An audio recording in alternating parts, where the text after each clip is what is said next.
John Deere XUV 835R. We are working on replacing the starter. Starter is right here, and the bolts go through into the bell housing area in here. So we got to take this off, we got to take a coolant line out, a few other things, and get that starter pulled. Okay. Jack her up, take the wheel off. Pretty straightforward. Okay, wheels off. Take this panel off here. That way you can access the vent tube, pull the vent tube off, and then we'll start working on the panel. Alright, that's all off. Start taking this off here. Again, we will have to address a coolant pipe over here and possibly throttle cable. We'll see as we get there. Alright, cover off. Clutch, belt, drivetrain, good stuff. Belt looks good. The belt looks very good.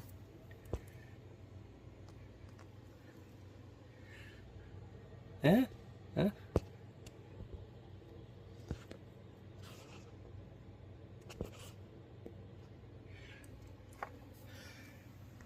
Okay, in order to get the starter out, once we do get it disconnected, the coolant crossover pipe right here goes down right here. That's in the way. And your throttle cable linkage is going to be in the way. So we're going to take that stuff off first, and then determine if I actually have to remove the belt in order to get to the starter bolts.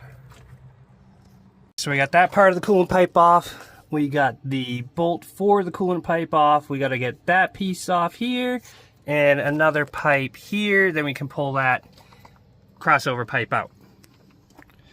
And then we can work on the next part. Okay, we got the coolant cross pipe off. By the way, there was another bolt right here holding that on. And then 3 pipes. 1 here, 2, and 1 down there. Anyway, there's the starter. I got to disconnect the power to that, so now is a good time to disconnect the positive from the battery. So we're going to go do that. I disconnected the terminal right off the top of the positive battery because it has a direct line that goes all the way to the starter. So, power is officially off now, fully. Alright, we got her pulled out. I assumed the solenoid wasn't pushing out that gear. Gear itself looks fine, I think. I don't think that's supposed to... it's hard to tell if there's a bend to that or not, but yeah, alright. Here's the inside of the flywheel. I can't turn it right now, but it seems okay. So my gut tells me that the starter solenoid isn't working correctly. So we'll replace the starter and see what happens. Old starter, new starter. Some minor differences between the two, but they're definitely the same thing. You other guys online have talked about using the bolts to line these up, but maybe you forgot to pull your eyelets out for the lineup. So we'll just pop those back in on the new one. Do they not fit?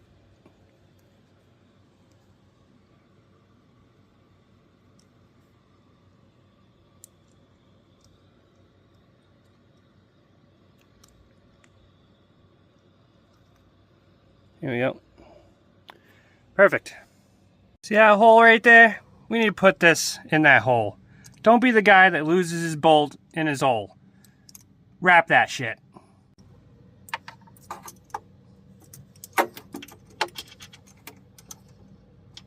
Alright, here she is. Installed, wired in, bolted up, all that good stuff. Now, we can't test it till we get the coolant line back on, so we're going to do that and then test it before I package the whole thing up. Alright, my coolant lines are hooked back up to the coolant crossover bar. That goes across, that's bolted up, starter's bolted up with the plugs, ground and positive, all that's good. Now we got to hook back up the power on the battery terminals, and then we can test fire it. Get that hooked back up there. everything's all hooked up. We'll give it a test start.